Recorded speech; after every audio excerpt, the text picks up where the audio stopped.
All right, we're officially started. All right, good morning, everybody. Thank you for joining us this morning. So this has been an unusual week here at Piedmont Hills, but you know what? We're starting fresh today. And I feel like it was like actually right after our Zoom last week that everything started going crazy. But we're starting fresh today. It's a brand new week. I positive attitude. I'm manifesting good things for us. I did want to say to the parents, I know yesterday, and I want to thank all of the parents for really being great about coming and picking up your kids, with all of our electric issues yesterday. It was, I got to work and I didn't even get to my office and everybody's like, the lights are flickering, the Wi-Fi's out. It was just a mess. It turns out that PG&E had to completely replace a transformer, and so which they did yesterday afternoon, and we are good to go today. But I wanted to tell you, as parents, your kids were fabulous yesterday. They were really, really great, and that was really awesome to see. So thank you. So I'm seeing so the meeting with the counselors that happened on Tuesday night, and Ms. Cody linked the presentation. I'm going to put it back in the chat. I just did for those of you who just joined before, because I know chat works like that. If you join after something's put in the chat, you don't see it. So that's the presentation. From the other night. It was a webinar, which means it's a little bit more difficult with the recording and getting that out. It takes a little bit longer than opposed to like this meeting right here, which is not a webinar. This is just a normal Zoom meeting. So there is not a recording that's gone out, but that is the presentation. I guess if we can just jump right into the questions. The first one I see on here, will Piedmont Hills offer the PSAT for 9th graders this year? No, the district has decided not to offer the PSAT at all to any grade level this year. That's, due to COVID restrictions and, what we can do with that. We are going to offer the SAT for seniors in October and the SAT for juniors in March, but that's it. Not the PSAT, and that's not a site decision, that's a district decision. And so yes, all of the presentations are posted on our website under the counseling. So you can always see the presentations there. Thank you for saying the communication was excellent yesterday. I think we probably did over communicate. I know Rupert was because the internet was down, so we were doing everything from our phones, and so Rupert was able to send some communication out, and then we got the district office to start sending communication out for us because they were able to be a lot faster with it. So good. At least that was one thing that worked yesterday. So thank you.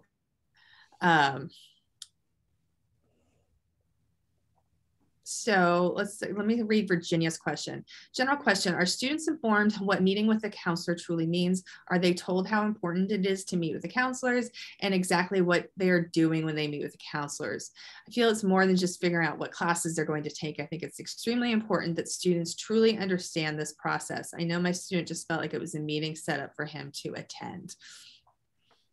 I don't know, Shantu and Jen, if you want to tackle that. Sure. So we met with all 9th graders and 10th graders so far in like classroom format during their PE classes. And so during that time, it was general information that we shared, about graduation requirements, grading periods, and things like that. And then we did transition into a Naviance task. And when we did that, we shared with the students why it's important that we were working on that Naviance task. as it pertains to, helping them to eventually choose classes that are going to be a good match for them based on their future goals. So individually in that session, it was not individually during that time, but there is opportunity for that always. We're always able to meet with students, during break, during lunch, after school. And then we also meet with students one-on-one for scheduling meetings later on in the school year. Did you want to add anything, Chan, too? I just want to add that our head counselor, Ms. Shupman, did a great job with, sending reminders to students. And on the reminders, she usually sends several, and she's, highlight some, important information we're gonna go over you in the presentation. For example, for the last presentation, we talk with them. We tell them that this meeting, we're gonna go over graduation requirements, college requirements, and some Navion's career exploration activities. So, and I want to tag on to that. And I think Virginia, you're like, what you're asking is like, do we really press upon the kids, like how important this is? Or are they just like, oh, this is just another meeting? They're always teenagers. And so what they think is important versus what we as parents think is important does not always match up, which is just, all of us that are parents of teenagers have fought that fight, and we know what that's like. So I would say we always try to, in my communication with parents, give you guys a heads up. Hey, this is coming this week. We're calling in this class. They're going to be meeting with the counselor. The reason I do that is so that you as parents know that's going on, so that you can help us out by, telling your child, hey, today's the day you're supposed to meet with counselor, pay attention. And then, that night at home, ask them questions about it, so that, hopefully that helps reinforce how important these meetings are, because they are really important. There is a lot of information that goes out. It can be overwhelming. We tend to, with the counseling presentations, there's certain slides that we share all of the time with kids. Ms. Pereira and I, when we did the freshman and sophomore orientations the week before school started, we actually shared some of that information, and we had a conversation about it. And it was like, you know what, we can never not give this information enough. There's no too much giving this information, because eventually it will sink in and they will get it. And so it's really, really important. So we tend to just, so the counseling presentations that happened last week is not the only time that they're ever going to get that information. So please, because it is really, really important. And those presentations that we did with the students are also posted on our counseling website as well. Mm-hmm. So if you wanted to see and kind of check out what it is that we shared with students too. Yeah.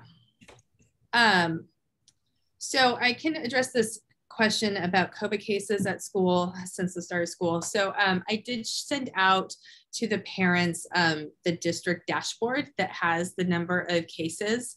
So we've actually just had one case so far of a student that was actually at school and potentially exposed people. We haven't had any further exposures from that, or further cases from that. And what I said, if you guys got my weekly email this past week, it's really important for parents to notify us, because I do have a fear that, there's more cases out there and parents just aren't telling us. I'm going to be honest, I do have that fear. So, this is a community and we're in a partnership. And so parents making sure to notify us is really, really important. So please help us out with that. So yeah, let's talk about the elephant in the room and stuff that happened last week. And I know that, the purpose of this meeting is really to answer questions about counseling presentation, but, this is, you guys have your questions about everything, and that's okay. So yes, we did have a couple of fights last week. There were 2 fights. I know it's got blown up, on Nextdoor and everything. There were 10, 15 fights, and it was just crazy. There were 2 fights. They both happened on the same day, which is unusual for us. At Piedmont, we're really lucky. We don't have a lot of fights. We do have fights. It's a high school. Every high school has fights that happen. Teenagers, they have hormones and, high emotions. Fights are something that we deal with at high school. Having 2 fights in one day is unusual. So that is unusual. I cannot share any details with you guys. I absolutely cannot. That's individual private discipline of students. If you were a parent and that was your child that was involved, I would hope that you would appreciate that we do not share those details. Absolutely, I cannot. But, you know, the students were punished. We did deal with it. And we are continuing to deal with it to make sure that it doesn't happen again. It's not the type of thing that, like, you know, it happens and here's your punishment and then we never address it again. We continue to work with the students to make sure that this is not an ongoing issue and that it doesn't happen again. Let me, though, because I know that you guys have seen video clips. Let me caution you about video clips. A lot of times stuff that's out there is not actually our campus, and it isn't actually stuff that happened, and stuff that happened, it could be stuff that happened a couple of years ago, and it's not just, you know, recently, because a lot of the stuff out there is just not true. And so please know that when I'm sending out information, I'm giving you guys the truth in the amount of detail that I can, which admittedly is very, very limited because I cannot share a lot. But I'm always going to be truthful with you about what's going on. I'm going to be honest, because I know that Michelle, your question about how the students react to the fights and what's happening at school. I know a lot of students have been upset about what's going on. I'm going to tell you, like, the day of the fights, I was disappointed in a lot of our students because they were gleefully running around following it and like laughing about it and taking video. I was disappointed. And, you know, we will address that with our students about what they need to do when something is happening on campus. Videoing and laughing and cheering it on is not something that we want to see our students doing, obviously. And I think, you know, all of you as parents would agree with me with that. So thank you for whoever posted the dashboard link. And yes, you know, we are, believe me, for all the videos you guys have seen, I probably have seen more. I've seen them all. So we are absolutely addressing all of these issues. We have support from, you know, city agencies that are coming in and helping us with these students. So we absolutely are addressing this and making sure that this problem does not continue, because it is absolutely, it's unacceptable for it to continue. Like it's just not going to. Okay, question on grades. Are individual semester grades on 17th of December and the 2nd of June used in calculating the GPA? Or is our final combined grade given that's used in the GPA calculation? So yes, it's the semester grades that are used to calculate the GPA. And so we had 2 semesters, and you're right on those dates. Those are this year's dates. So the last day of the first semester is December 17th. And then the second semester is June 2nd. Those are the 2 semesters that go on the transcript. So those are the final grades. Those, like, whatever they end with at the semester, that's what shows up on their transcript. And that's what goes and calculates their GPA. So let me hedge that a little bit, because there's some exceptions with this. You know, the end of the grading period is coming up. It is a week from tomorrow is the last day of the first grading period. So what that means, and usually it's actually faster now than it used to be with getting the report cards out. It used to actually be a couple weeks, and now they've gotten pretty quick about it.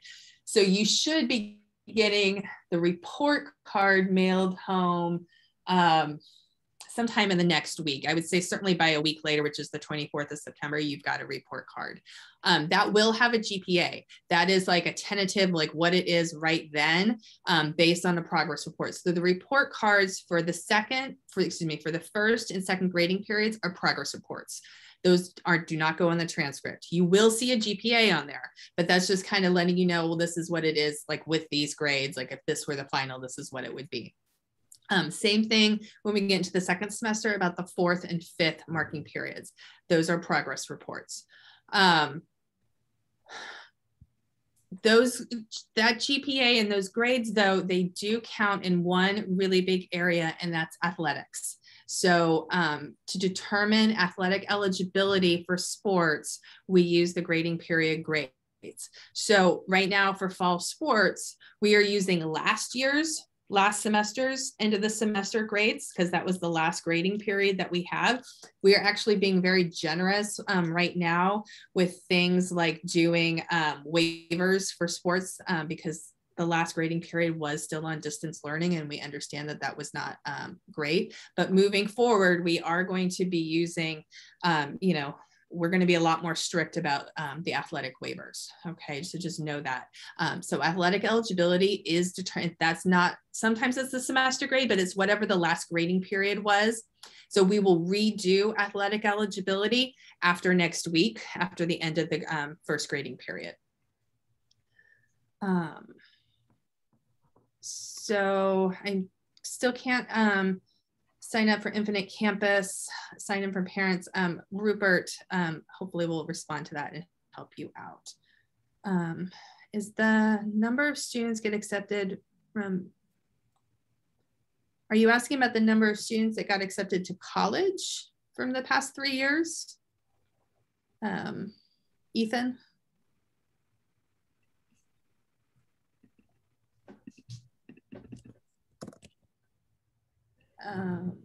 So I don't know, counselors, if you have anything about. I can put our school profile in there, which would show just the kind of average over the past few years of, how many students go on to a 2-year college, a 4-year college, if that would help.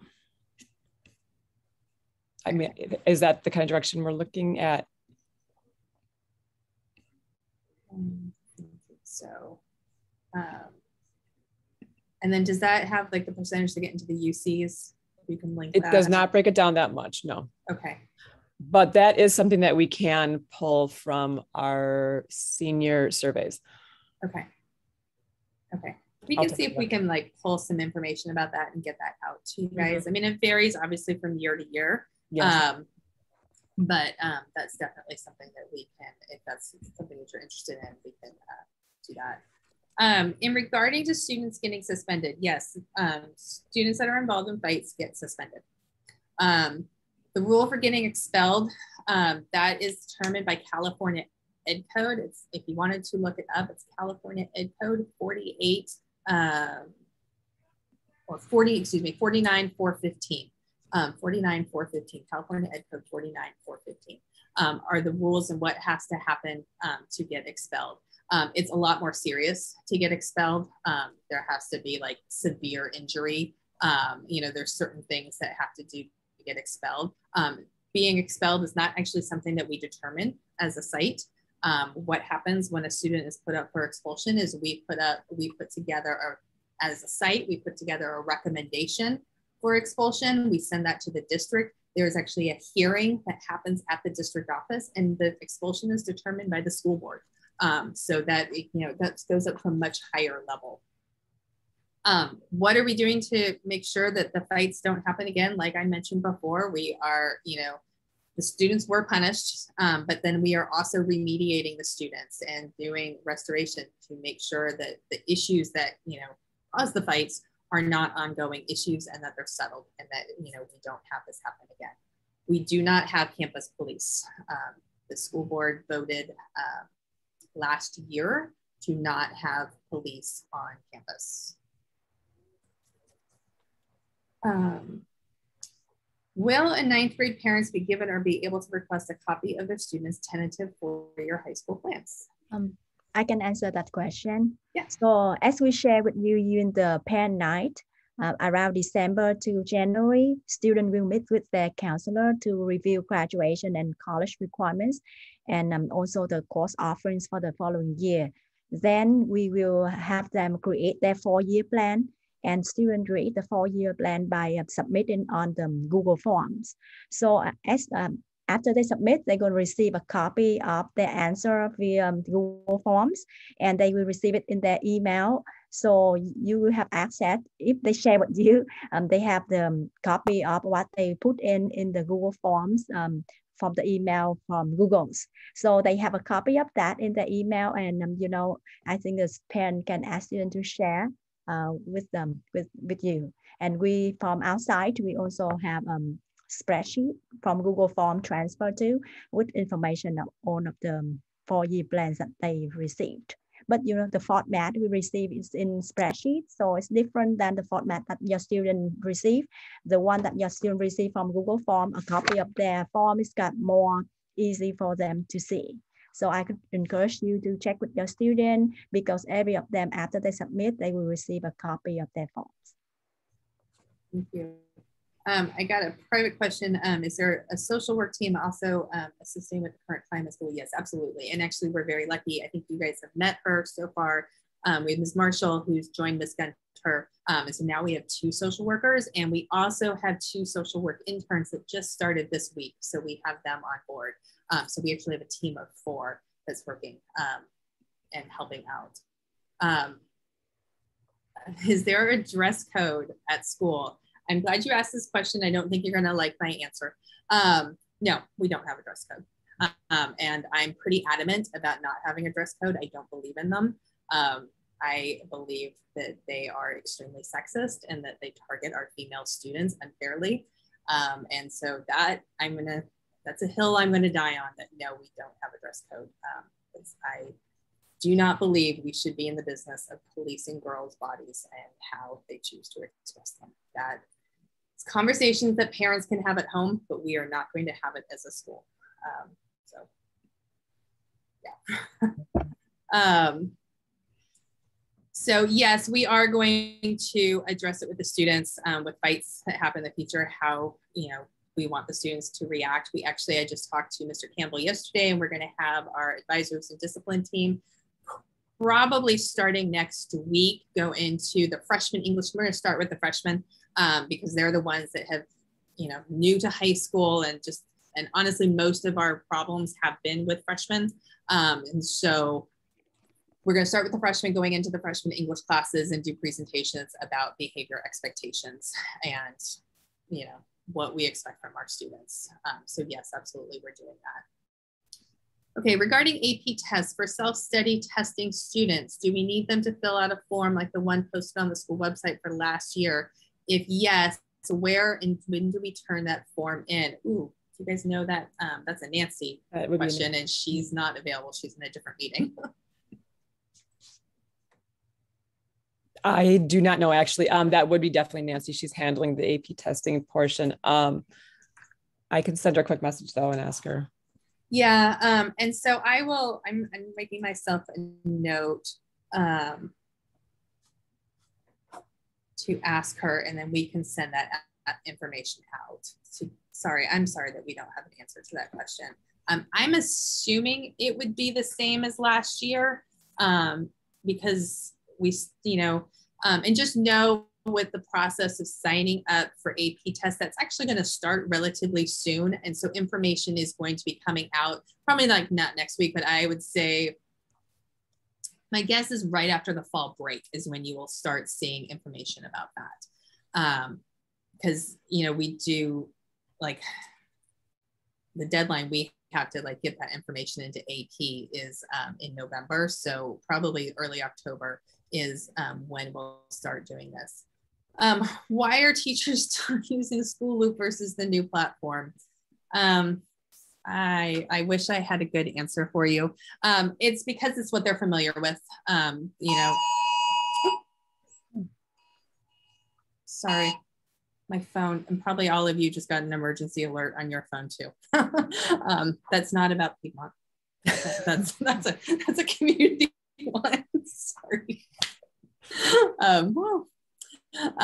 Okay, so some teachers are familiar with School Loop, and so they wanted to keep using what they were familiar with, and some people, because we're not sure if Infinite Campus is going to be the platform for next year. I mean, to be completely honest, it might be something totally brand new, and so some teachers, they don't like change, and so they wanted to stick with what they knew for this year. And the district made a decision over the summer to let them still use School Loop. I wish they hadn't, because I totally get as a parent that it's really confusing to have 2 different platforms out there. I really wish that weren't happening.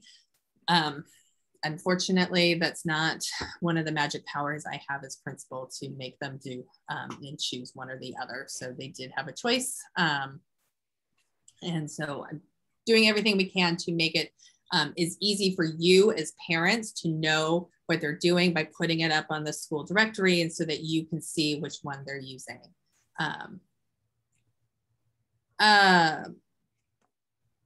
So you will start seeing either School Loop or Infinite Campus because again, the end of the grading period is next week. So some teachers have been a little bit slow in getting this rolling, but they're going to have to be up and running like very shortly. And so you will start seeing it. And I totally understand your frustration.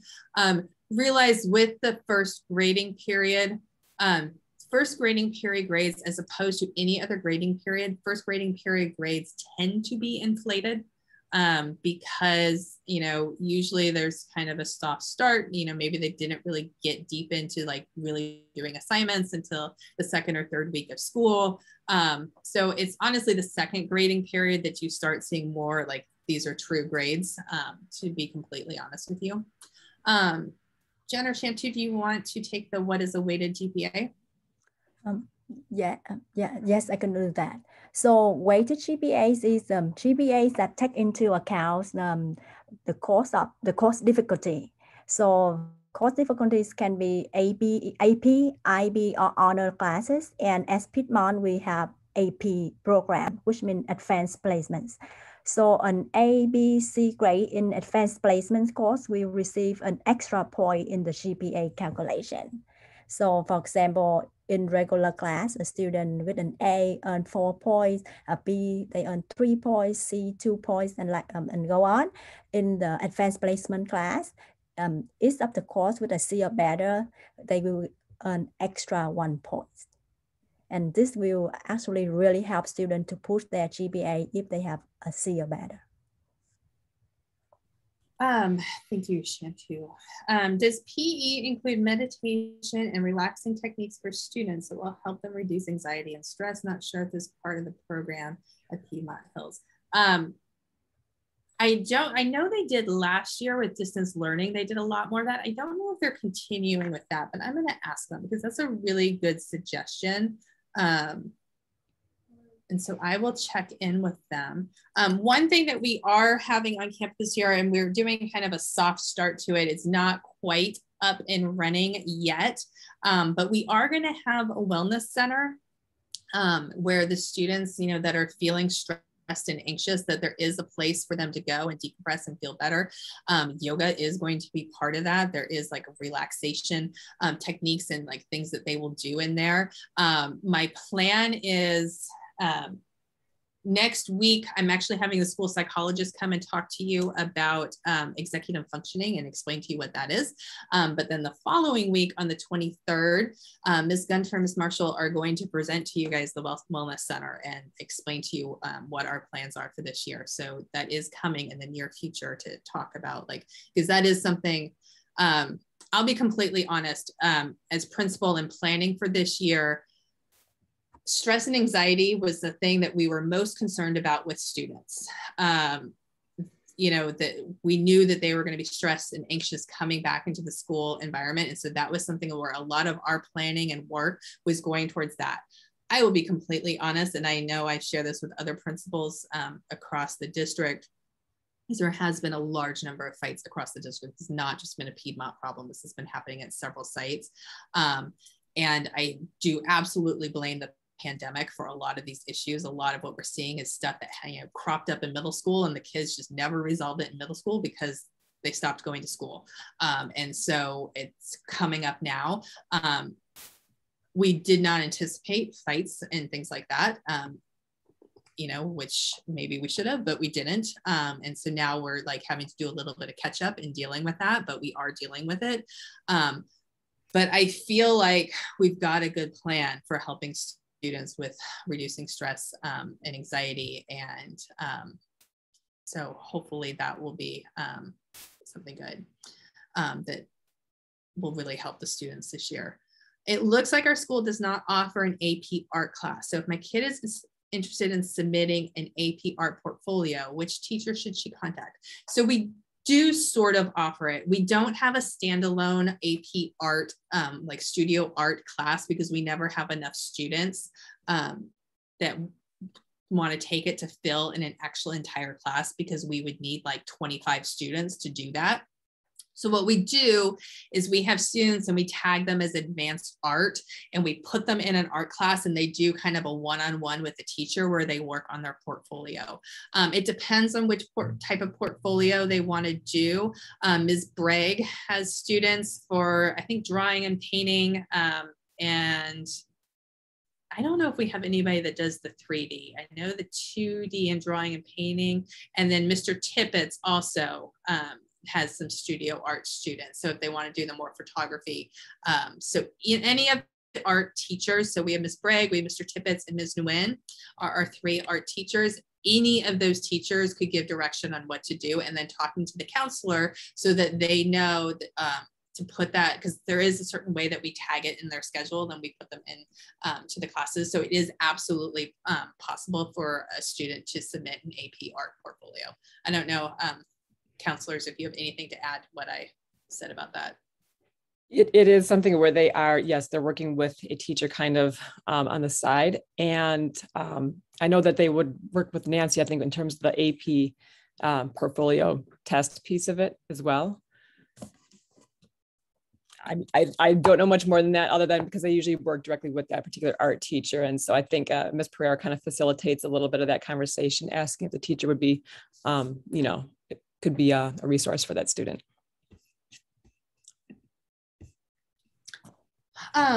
Okay.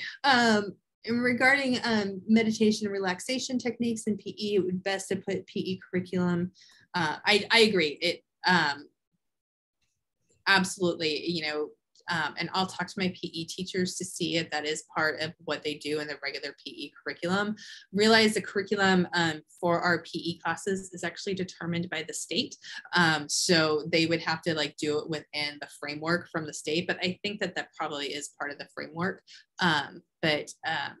I will certainly talk to the PE department, and I oftentimes in these parent meetings have various departments come and talk to you about the curriculum that they cover. And so I will schedule something with PE to have them come and talk to you about what they're doing in PE. May parents know what protocols to deal with this fighting and their bullying in school and social media as well. So again, I cannot give you any details about what we did in this particular case. I can give you generalities that, you know, hopefully honestly, most of the time, we find out that students are upset with each other and there may potentially be a fight. And then, you know, we are able to squash it before it happens. And you know, there never actually is a fight most of the time, you know. So let me just like teenagers are teenagers and they don't always get along with each other. And so that is something that we deal with as a school on a constant basis. Like, it's what our discipline team does. And so most of the time we're able to squash it before. And, you know, it's not something that goes out and blasted all over social media because nobody ever really knows. So you know, when stuff is reported to us, we do a complete and thorough investigation where we, you know, call students in, we ask them questions, we call in friends, we find out what's going on, you know, and that's how we deal with it. So absolutely, you know, we take all of this very, very seriously. And like, we have people that this is their job. This is what they do at school, is to deal with these issues. Can a 10th grader take the AP computer science in 7th period? Well, a 10th grader can take AP computer science. I don't think it's offered 7th period. So no, they can, if you're asking, can they like specifically take it like in 7th period? No, it's not offered during 7th period. It's really difficult to have students add on a class after the fact because we built the schedule based on what their requests were in the spring, and that's how we build the master schedule. And so that's why it's really difficult to just add on a class, you know, once the school year started, because it probably is not offered when the student would need it. I think the other thing too to add for 10th grade is kind of challenging. There's a lot of required courses that typically are taken in 10th grade. And usually it doesn't leave a lot of space in a student's schedule to take extra courses, but things do open up significantly in 11th and 12th grade as well. Yes, yes, absolutely. 10th grade is the hardest year for students to add in electives because they still need to take PE and they still need to take a world language. And we add in world history as a requirement. So 10th grade is the year where there is the least amount of elective possibilities. But like Ms. Miller-Cody just said,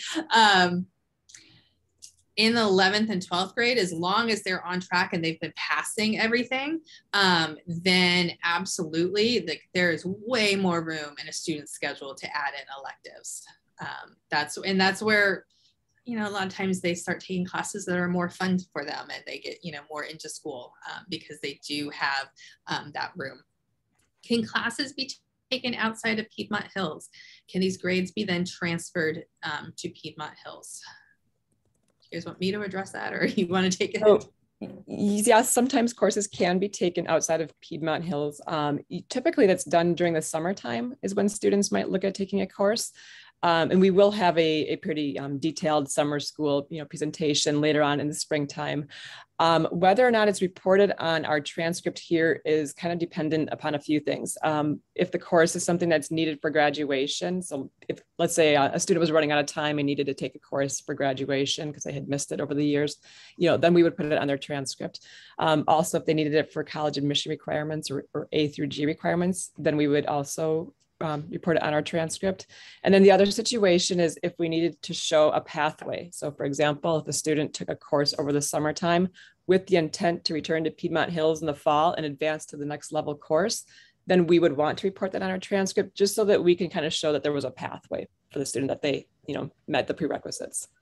So I hope that that kind of answers the question, but there will definitely be a more detailed information session, probably March, I'm guessing. Yeah, so what I would say, I would just, sum up, it really depends.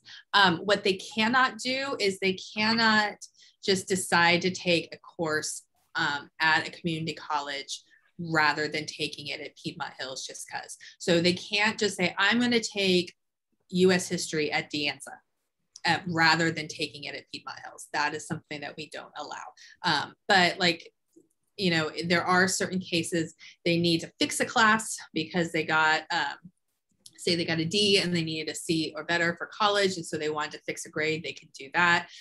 If they wanted to use it for advancement to get into the next level. So there are certain times that we do allow it.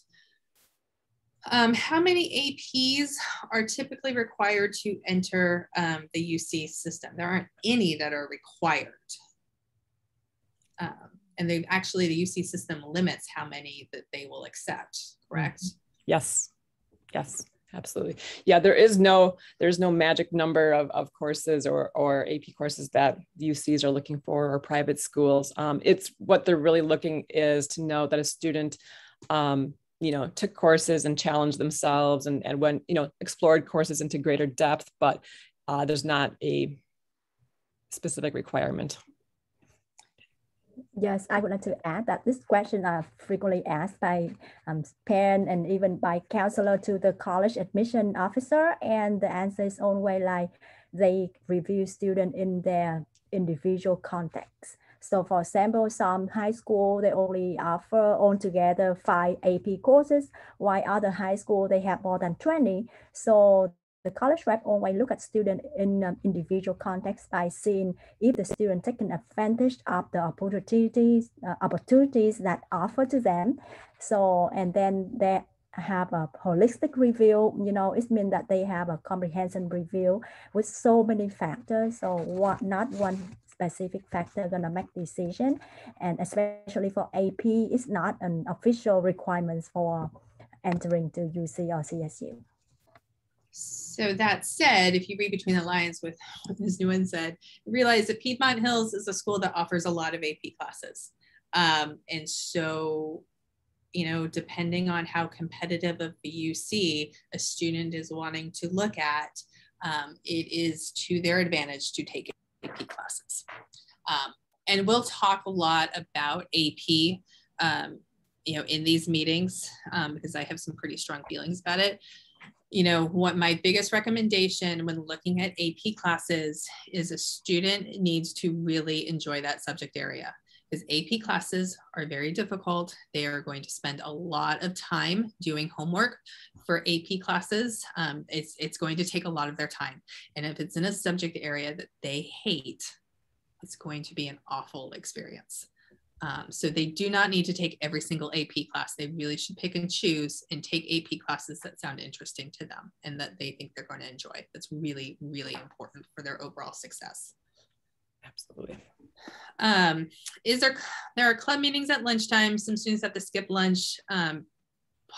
Possible 2 and 4 is not setting up club meetings at lunchtime. No, I'm sorry.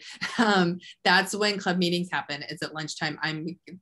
I promise you that all the students, if we were to suggest that to the students, they would revolt and say, no way. I just know our students, I can just imagine me taking that to our ASB and they would just be like, no, we can't possibly do that. I would recommend that maybe that's when a kid brings a bag lunch, if on a day that they know they have a club meeting. I know we have the free lunches at school. The lines do seem to be getting a lot better. So hopefully, maybe they can grab lunch real quick and then run over to their club meeting. But yeah, club meetings happen at lunch. Okay.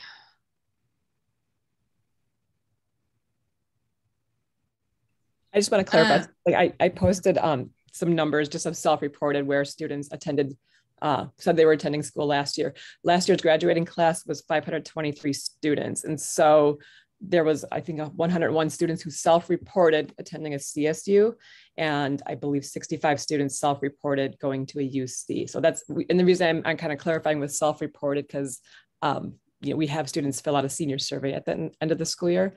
So that information is coming from them. So I want to kind of clarify that. Sorry to interrupt. No, it's okay. No, thank you for explaining that.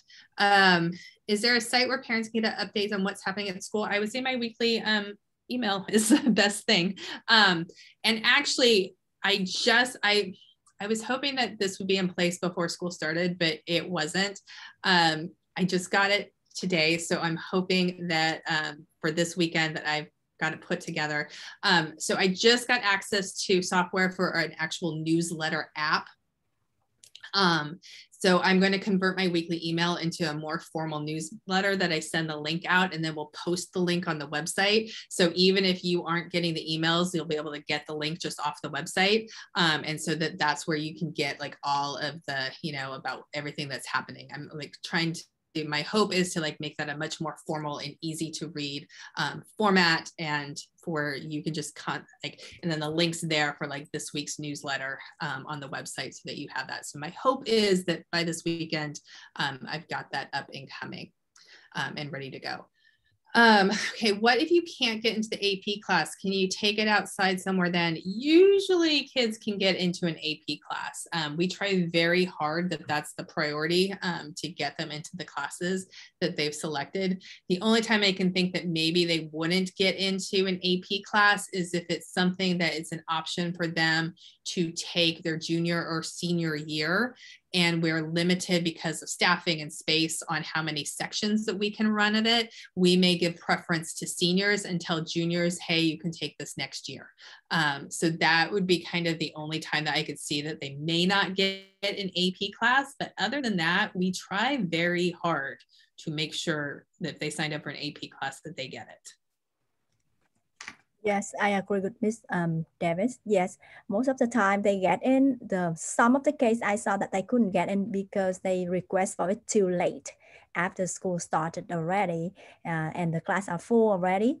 And in those cases, Ms. Pereira and the counselor tried our best to support students by sending them to community college in case that our class are full and there's no space to add more class for the students.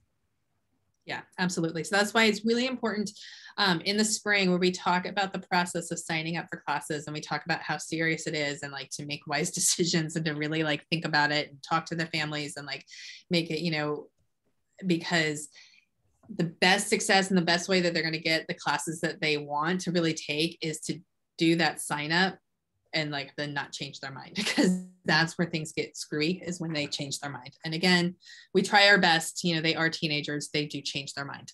But we try our best.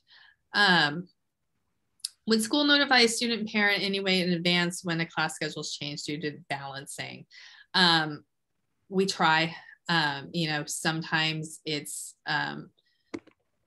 unfortunately, you know, we've got to balance, because we have to follow the teacher contract. And so we have to balance. That's something that we have to do in the beginning of every school year. That period is done now. We are done with balancing.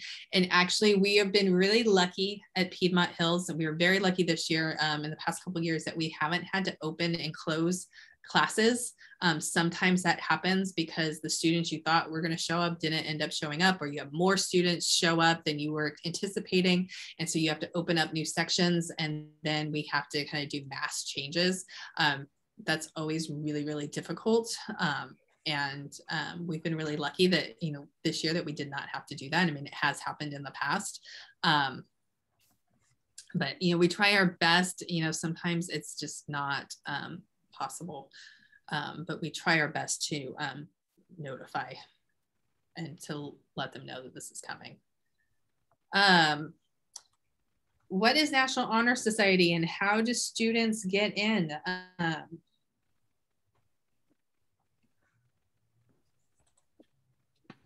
Do you guys want to take that? So National Honor Society is an organization that recognizes students' academic achievements, and the exact process in terms, like, you know, they're looking at students' grades, their overall GPA, their contributions to community. I believe they're typically invited to be in, if I'm not mistaken. Is that, Chantu, is that your understanding as well? Yeah, unfortunately, I don't have much detail on that. So who's our National Society? I think that's Jason Dries, if I'm not mistaken, right? Yes. Yeah. So Jason Dries is the National Honor Society advisor. And so they'll be sending out information on the application process. That happens in the fall. So that's, but you know, I know some kids, they take it like, you know, it's like life or death if they don't get into the National Honor Society. It's fine. It's something that, you know, it's great if they get in. That's great. If they don't get in, it's not going to be the end of the world. They'll be fine.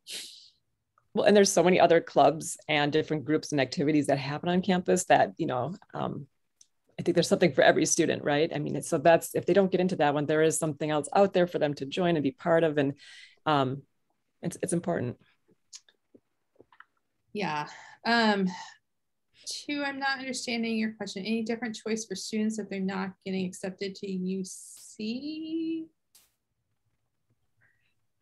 I guess, well, when we meet with students and talk with them about applying to different colleges, we kind of encourage them to apply to, you know, a variety of different schools, and just to sort of maximize their opportunities or their chances of acceptance into different schools. And so if a student really, really has their heart set on a particular institution and does not get accepted to that school, sometimes what they'll do is they'll attend a community college for 2 years and kind of strengthen their foundation a little bit, and then maybe eventually transfer into their desired school. So hopefully that kind of addresses the question. Yeah, we do not have a recording of Tuesday's meeting, but can we find out if there will be a recording? It was a webinar, and so that's done a little bit differently than, like, say, these meetings are. But I did just reshare the presentation. But just know, for any of our counseling presentations, those are always posted afterwards on the website under the counseling page. There's a list of all of the presentations, so you can always find them there. Clarify spectator rules for sporting events, mask required, and how about carpool rules to outside? I'm assuming you mean like away games. There are not carpool rules that I have seen about that. I haven't seen any sort of rules about that. Masks are required for indoor events. They are not required for outdoor events. So like at the football games, there's not a mask requirement because, again, these are county rules. So outdoor events, there are not mask requirements.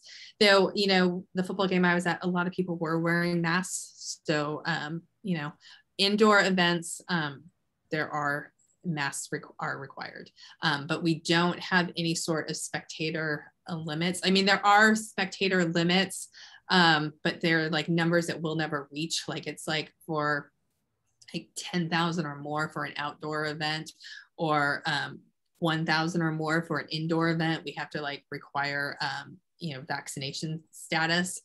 We're never going to reach those numbers. So we're okay. Are there community service hours required? No, we do not have the requirement for graduation. You know, it's always encouraged. It's something that looks great on a transcript.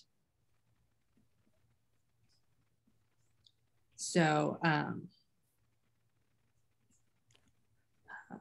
yeah, we kind of just have students sort of kind of keep track of those hours. If they do volunteer or do work in the community or, you know, wherever, we do sort of, you know, mention to students that keeping track of those hours, that time spent, who the point of contact was, just sort of keep track of those in a document or a spreadsheet. Just because down the road when they do apply to colleges, they'll want to come back and have that recollection of what it is that they did and who they worked with. There is a small opportunity sometimes that students could be audited as part of their college applications. That's why it's good to have that information.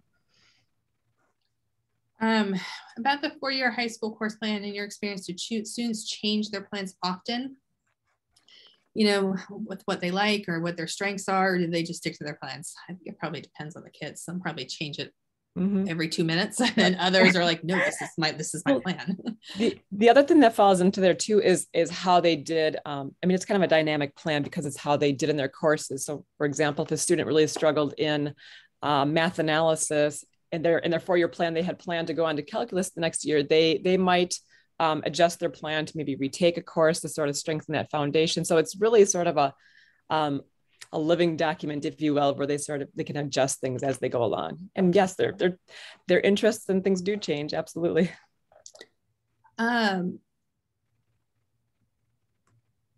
So to report community service hours to the school to show them, like, we don't put community service hours on the transcript. So I would say that it's something like that you keep track of, because you can, it is like usually on the college application, there's a place to like report all of that. But it's not something that we put on the transcript. Okay. But just keep it for your own personal information for college applications. Something else I just wanted to note in here too, this is kind of a good opportunity. Last year, students weren't able to do as many things, obviously with COVID, in terms of helping out their community and volunteering. And so one thing that a lot of the UCs and private schools have said is like any sort of activity that students are doing outside of their school day, like if they're maybe sometimes they have to work to help out with some finances at home, or if they're watching siblings because their parent is working several jobs, or other things like that. Those are things that are also important to report in their applications down the road, because that's how they're spending their time outside of school, and it shows context of the student as well. So, great. And thank you for that information about kids cutting the lunch lines. We'll make sure we get more supervision down there. Thank you. I think this is a good place to stop because it's almost 10 o'clock. So thank you. Will there be a homecoming dance? I got to check with ASB on what their plans are. If there is a homecoming dance, it will be outdoors. So more information will be coming with that. I need to, that's actually been on my list of things to do, is to check with ASB about the homecoming plans, but it will be outdoors if there is one. Okay, thank you so much. Like I mentioned before,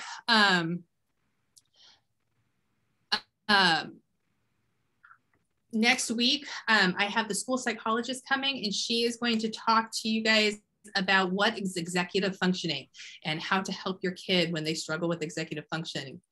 So if your kid is like my kid and super disorganized and shoves papers like at the bottom of his backpack, and like you're like, oh my gosh, how can you ever find anything? That's what we're going to be talking about, those issues. Okay. Thank you. Have a wonderful week. Thank you for being here, and have a wonderful weekend too. All right.